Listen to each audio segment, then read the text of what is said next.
Welcome to Lead Different, the podcast that redefines leadership and challenges the status quo. Hosted by Daniel Dominguez, founder and CEO of Why Not Leadership. This show is your compass to becoming a better leader through the power of self-awareness. Good leaders foster teams that are engaged, empowered, and energized. Join us on this transformative journey as we equip you with the tools and insights to lead different. Get ready to challenge the ordinary and embrace self-aware leadership. This is Lead Different. Subscribe now. Discover a new era of leadership. Lead different, because great leaders change the world. Hello, everyone, and welcome to the Lead Different podcast, sponsored by Why Not Leadership. I want to introduce you to our guest today, Mr. Gould, who is a worldwide leading authority on business and entrepreneurship. He's a keynote speaker and a best-selling author. His company, 7 Stage Advisors, helps organizations grow to the next level. He is an entrepreneur who built 3 multi-million-dollar businesses by the age of 40, which was like last year. 7 Stage Advisors has mentored the launch of over 5,000 businesses. Some of the companies he's helped are companies like Allstate, American Idol, USA Olympic Track, IBM, McGraw-Hill, and the United States Army. So thank you for your service to my branch of the military, Carl. Carl has trained over 7,000 coaches in 35 countries, advised many of the fastest growing companies, won Entrepreneur of the Year, co-authored Blueprint for Success with 2 of his idols, Ken Blanchard and Stephen Covey, spoke at Tony Robbins' Unleash the Power Within seminars for 3 different years, wrote 9 books, and has run 2 New York City marathons. So welcome to the show, Carl. How are you doing today? Hey, Dan, I'm great. Good to be on. It's great to have you, man. I'm so glad we ran into each other at LX Council's meeting down in St. Pete, Florida in November. We've had a few conversations since then, and I've just learned so much just listening to you. And then as I was reading your resume today and your introduction, because there's so much that you've done, I'm really glad to have you on. I know that our listeners are going to get a lot of value out of hearing from you today. So welcome to the show, and let's get started. Sure. Why not? Why not, right? Thank you so much.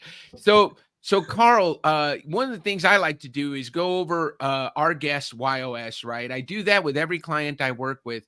And you're someone that comes to us with the why of better way, a how of challenge, and a what of contribute. So for those of you that haven't listened before, we just like to set the stage. This is everything we do at Why Not Leadership starts with the YOS assessment. And so we're going to start every interview that way. So Carl, your why is to find a better way and share it with others. And what we know about people with the why of better way is that they love to innovate, take things that exist and make them better. The gift that people with the why of better way have is when they find a better way to do something, they share it with others. So that's a great trait. That's the way you contribute to the world, find better ways to do things and share them with others. Your how is to challenge the status quo. So how you find better ways to do things is by challenging the way things are done. And it makes sense, right? You can't find a better way to do it unless you challenge the way it's being done. So you challenge the way things are done. You ask the question, hey, why do we have to do it that way?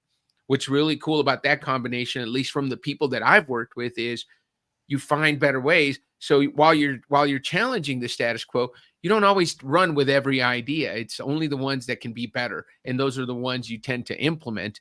And then your what is contribute, which is what I like to call one of the noble whys. You love to make a difference. What people can count on you is that you're going to make a difference, make a positive impact in the lives of others. So as I'm introducing you, how does that resonate for you, Carl? It's when you explain it that way, it makes perfect sense because I'll tell you what, tell you a story. So here I was, it was 2004 and I'm at Tony Robbins' Unleash the Power Within seminar. And I'm sitting on the production stand in the back. And that's where all the magic happens with Tony, all of the production, the AV, video, the whole bit, music. And Tony says from the stage, we're a coaching company. And I turned to his master trainer and I said, I don't think we're a coaching company at all. I think we're a training company. And she says to me, no, Tony believes we're a coaching company. I don't think so. I think we're a seminar company. I said, I'll prove it. So I wrote a section of his seminar that is still, use today, and it's the coaching breakout session. So I write this session, and they said, well, Tony thinks it'll cannibalize his Mastery University sales. I'm like, well, it shouldn't, because if you're a coaching company and I'm writing another coaching module, they'll reject it because they already have coaching. But if you think it's going to cannibalize that, then we're a seminar company, Anyway, so we had a little bit of fun with it. I wrote this segment, and I started speaking at the Unleash the Power Within seminars in 2005, 6, and 7. And it was very, very successful. As a matter of fact, they still run that breakout session to this day within the seminar now.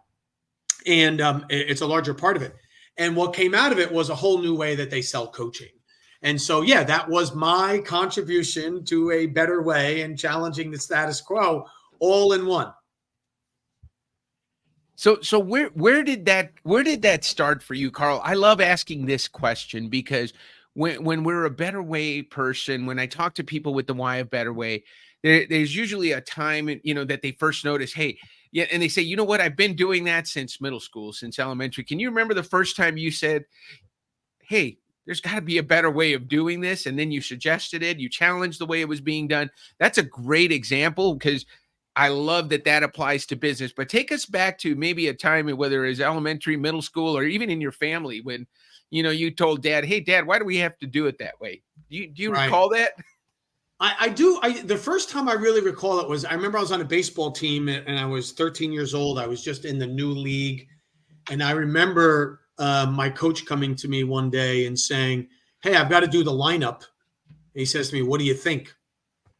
And at first I didn't think much of it. And I said, well, let's put this person in here. This person has to get a minimum of 2 innings.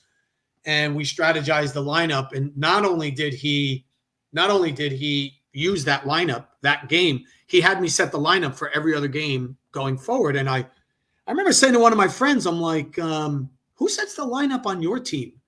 What do you mean? The coach does, of course. And they said, well, why? Why are you asking? I'm like, because I'm setting the lineup on my team. They said, you're kidding me.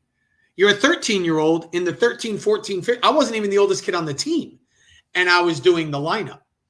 And that's when somebody said to me, well, maybe the coach, believes in you, or sees something in you, or has confidence in you, or likes what he sees. And so I said, wow, that's pretty cool. And so that was the first kind of evidence that I really saw that, and so yeah, that was the first time that I really saw that, And how did you guys do, Carl? I think that's important, because we know the outcome of you challenging at the Tony Robbins event. That led to creation of a course that's still being taught. It's still a breakout session at those events. Tell us about your baseball seasons. Well, if I recall, we went to the championship. I don't think we won, but we went to the championship that year. So that was my first year in that league. And there we are in the championship. So yeah, I think we were very successful. That is really cool. And that's important, because I know that it's really cool that your coach recognized that, right? I think you probably, and this is one of the things we talk about when we debrief people on their results. Somebody like Carl, if you were playing for a coach that said, Carl, yeah, if you have an idea that's a better way to do it, but it challenges the status quo, and you go to the coach with that idea, and the coach kind of just blows you off, that's not a fun place. Or just say, hey, Carl, just do what I tell you to do, right? Your job is to play. Yeah. How would that have gone over with you? I wouldn't have liked that. No doubt about it. I would not have liked that at all. And so it was. I thought it was really cool that he again believed in me, and really gave me the opportunity to take a leadership role. Really, And what about professionally, Carl? I mean, I'm sure in your professional career, what I know is I thrive. I share the how of challenge with you. So I thrive in places where I'm told, hey, just get the job done. I don't care how you do it. And I'm not giving any guidance. I can be creative, do it my own way. I found that those are the places I did the best. How about professionally for you? You've always been an entrepreneur. So are your favorite clients, the ones that come to you and say, hey, here's the result we want. What do you think we should do? Or do you like it when they come to you with a formula? No, I think, it's interesting. Clients come to me looking for a better way. In other words, they come to me and they say, we need to stand out. We lost our competitive edge, or, with the pandemic, we're noticing that our customers are responding totally different, and we need to find what the next way to operate is. And so they're asking for the better way. The very nature of what I do is the better way. And so it plays right into my strengths. Love that. And so it's interesting you say that, Carl, because when I coach someone on their YOS results, now I'm talking to someone who's been around assessments for a long time, who's been very successful, and we'll talk more about that. But imagine I'm talking to someone who's not done a lot of self-assessment work, and they have your why of better way. And I start talking about the fact that, hey, by the way, your ideal client is someone who's looking for a better way. So I even create a sentence that says, your ideal client is someone who is looking for someone to help them find a better way. Because if they're looking for a better way and they hire you, then they're going to really enjoy working with you. Your ideal client is also someone who's looking for someone to help them challenge the status quo. And your ideal client is also someone who's looking for someone who is going to contribute to their success. And so we build all that, but it's interesting that without you having this knowledge, and of course you've been around assessments a long time, just the nature, your messaging says, hey, if you're looking for a better way, hire Carl, right? Right on. Yep, exactly. And if somebody comes to you and says, hey, we're looking for a better way to do it, your eyes probably light up, and you know that that's a client that you're going to have some fun with, because they're going to come and give you what they have and say, hey, how can we make it better? Let's go have some fun, because that's what Carl does really well. I like to call it the zone of genius, when you're finding better ways by challenging the status quo and contributing to the success of others. We're in Carl's zone of genius. He's going to put out some great stuff, and you've put out some really good stuff, Carl. So tell me about this is something we talked about in the pre-show. So you were one of the DISC guys. Everybody who's listening to the show, a lot of coaches are listening. DISC has been around forever, and even though Carl just turned 40 recently, we're going to ask him about that time when he was 10 years old in the 80s and in the early 90s, when you were doing the DISC assessment by hand. Tell us about that, because this is great history.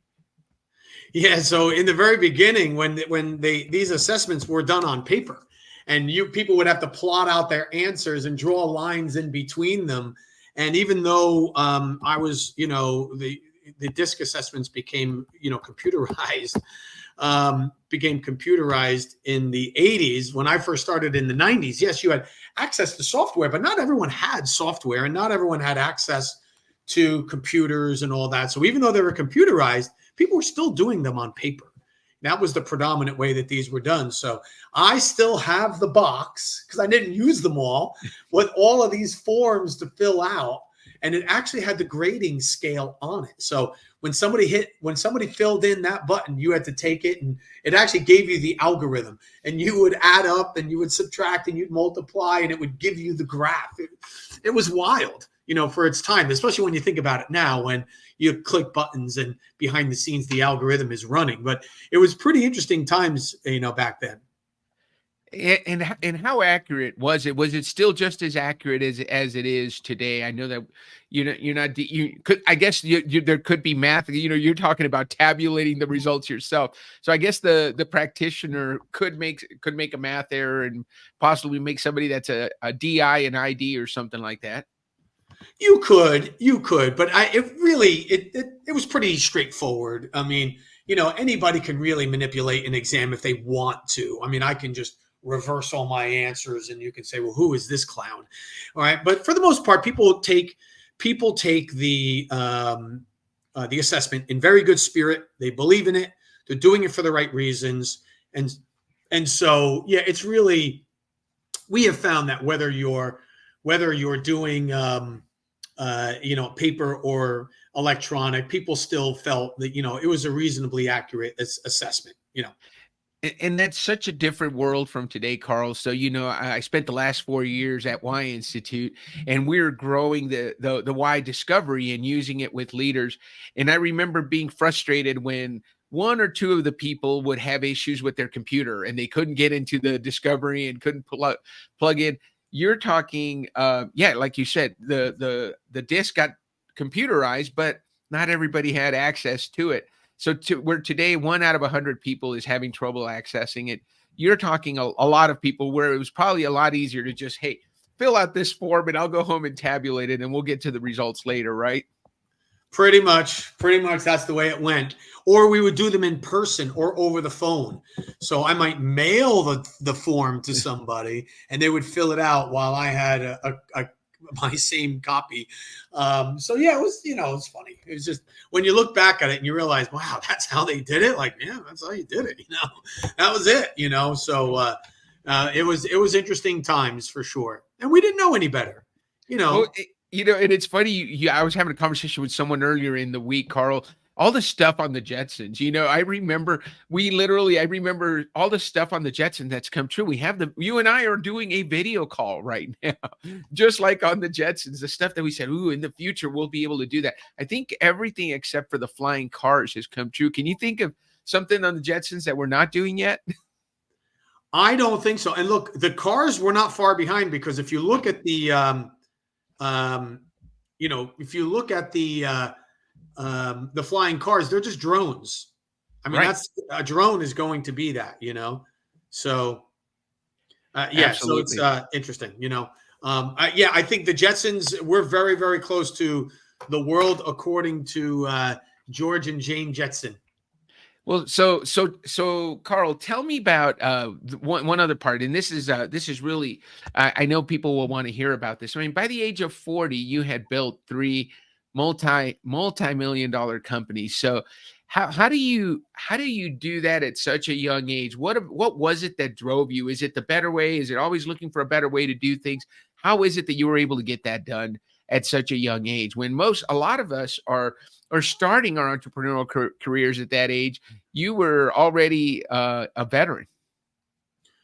I got into entrepreneurship really by accident. I mean, literally, I got it. I had an injury, and I broke my leg while I was at college, and I had to leave school. And when I got home, I didn't, it really took me a while to rehabilitate, and I really needed the money. And so the quickest way that I could pay my bills, pay my student loans and everything, was to start a business. I was going to go back and work for the landscaping contracting firm that I worked with prior.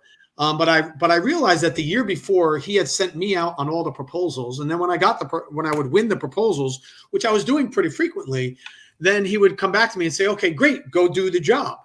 And I realized, I'm like, well, wait a minute. Other than getting the lead, what do I need this guy for? I'm doing all the work. I'm doing the proposal. I'm presenting the proposal. I'm winning the proposal. What part of the job is left? And so I got into it by accident, literally. But then I started to get a taste for it. In other words, I was being successful at it. I was starting to make some money and paying my bills back. I felt like I had a purpose and a mission in life, and I hadn't had that in a while, because I was going to school for accounting and finance, and I just barely got in financially because I'm in a large family, had a lot of student aid and a lot of financial aid, and took out a whole bunch of loans, got some grants, but that all dried up. When you leave school for a semester, it all dries up. So I'm like, man, I got to figure out a way, let alone a better way. And so, yeah, I thought, but by being an entrepreneur, I was getting the results that I was hoping to get by having a job. So I stuck with it, and I just continued down that path, I love that explanation. And now you use that experience that you had, because you built 3 companies yourself, and you've helped over 50,000 businesses launch. Tell me, what is something that people get? If somebody hires Carl, now that you've done all this, if somebody is working with Carl Gould in your company, what is it that they're going to get at 7 Stage Advisors? What's different? What's better? What is it that, you've got all this experience, but what is it, I don't know, what is the unique selling proposition that you would say, hey, this is what you're going to get when you work with me? Yeah. So since we are all entrepreneurs and managers, we've worked with and managed the kind of business that you want to run. And so what really has really helped us because we've been where you go. As a matter of fact, our internal expression is that we were you before we became us. And that's to us is very meaningful, because we're never going to ask you to do something that you haven't done already, and or that we haven't done on our own. And so we're partially a guide and we're partially a coach. And the other thing we do is we assign 4 subject matter experts to every client. So in other words, when you are working with us, you almost get a bolt-on C-suite wherever you go. And so that's really important to us, because again, we want to be part of the solution, not necessarily part of the problem, or just tell you a whole bunch of things that you already know, but we just told you a different way. That's not our thing. We want to help you out. So you're really getting, like Big Four consulting and coaching for a small business price. Yeah. That is so important, especially as you're working with budding businesses, right? So you're you're not just getting Carl, you're getting a team. I love the idea of a bolt-on C-suite that can help you make those decisions that are very challenging for somebody who's just starting out. You bring in that experience and you have all that going on. So yeah, tell me some of the companies these are some impressive companies. I've got to ask you about this one, just because I'm a track and cross country coach I'm a high level track and cross country coach for a middle school, Carl, so I've coached my oldest daughter, and now I'm coaching my youngest daughter. You worked with USA Track and Field. Tell me about that work. What kind of work did you do with them? Well, members of the women's Olympic sprint team came to a Tony Robbins seminar, and I was assigned to them as their coach and trainer. And I worked with them. I was their coach from the neck up, not the neck down. But I did work with members of the Olympic track team, and they went on to do great things. And I was very proud to be able to help them and be able to watch them on TV and say, I know exactly what they're thinking right now, because we just worked on that. So that was really fun. It was a really fun assignment. They were terrific, tremendously coachable.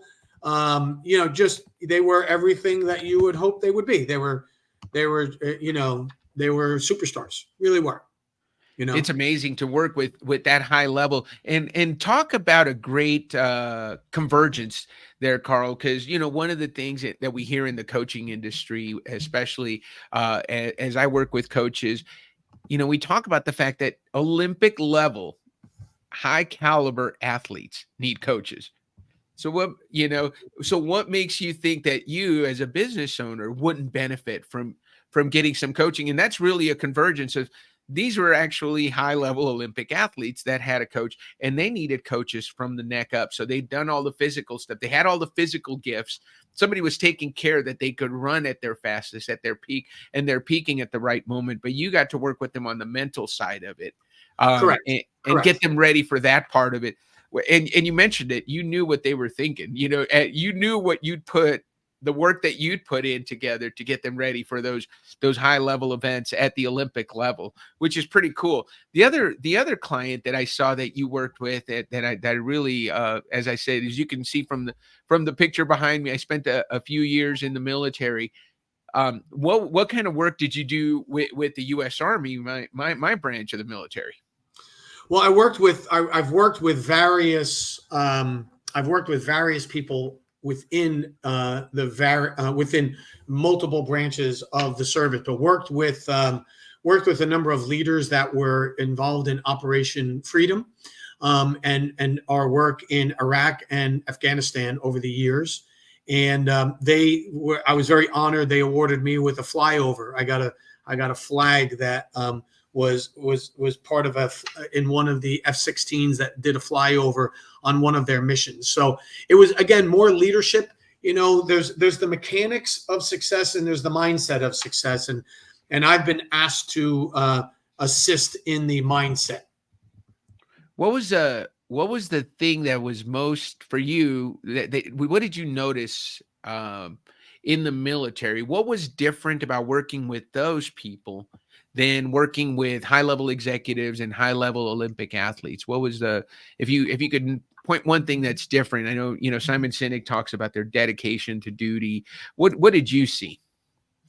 Well, there are a number of things. One is they are very goal driven. They are while they will honor the process and they will work through the process, they are very goal minded. In other words, they know how to get the job done. Whatever it is, the end result has to happen no matter what. You need to make sure that you see whatever the mission is, whatever the task is, through to the end. There is no other option. You have to see it through. And so they all pride themselves on the same thing. And they are creative problem solvers, right? So you hear in the military that people take orders, right? But at the same time, the Army will say to you that you train your people, right? Obviously, you train them, you give them drills so they know how to do what to do. But once you tell them the mission, they have the how. So in other words, you coach them they're very, very coachable, because they are not, once they're given their mission, they're not then told how to do it. They say, here is your mission. Here are your mission parameters. Here are our outcomes. Here are the people involved. Here's the equipment involved. Here is the support system you have around you. Go get it. Right? Yes, Carl, you just hit on something that's so very important, because, as someone with the how of challenge, like yourself, who likes to challenge the status quo, contribute, challenge, makes sense. Your better way, challenge, contribute. One of the things that people always ask me is, how did you survive in the military? Because how did you, with the how of challenge of doing things differently? And I will tell you, that's one of the things I remember. I remember having commanders that would say, hey, here's the mission. Go get it done, right? And you have to be prepared. It reminds me also of one of my favorite Mike Tyson quotes. Everybody has a plan till they get punched in the nose, right? Yeah, right on. Because you can only plan so much. And planning is incredibly important, because what it does is it allows you to think of the scenarios and say, what if? What if this doesn't happen? What if this happens? And it gives you avenues to travel down. But then once you're in the middle of it, you need to be able to improvise. You need to be able to overcome whatever challenges is sent your way. And the world needs creative problem solvers, period. In every walk of life, in every walk of business, in every sport, you need creative problem solvers, because you can only do so much. You can only do so much, and you can only be guided so much, and you can only read so much about what it is that you are trying to attempt. And at some point, you have to get out there and do it. And it can only be planned out and legislated to a certain point. Then after that, it requires you to take initiative, while you are out in the field or in the middle of whatever challenge you're facing. And I love that you bring the other thing up is every communication is so important. I know that the entire Desert Storm was done with 3x5 cards. Everybody had 3x5 cards, and if the top leader went down, the next person could take over, because they understood what the mission was and what was next. And if that person went down, the next person went over, and that communication was so important. So thank you for helping our leaders in the United States Army be better, Carl. I really appreciate you sharing your experience and your perspective on them. Let's go to the meat of the show. One of the questions I have to ask every episode is, tell us about your biggest why not moment, Carl. And maybe we've already heard a little bit about it, but a time in your life that an opportunity presented itself, change a career, whether it was something that you decided and you said, you know what, why not do it? And you're so glad you did. Yeah. So it's when I became a coach. I decided to start my coaching, and I didn't realize I was starting a career, but I was starting my if there was such a thing of a side hustle, this would have been my side hustle at the time, you know. And so what I did was in 1990, I started to pursue coaching as a side hustle.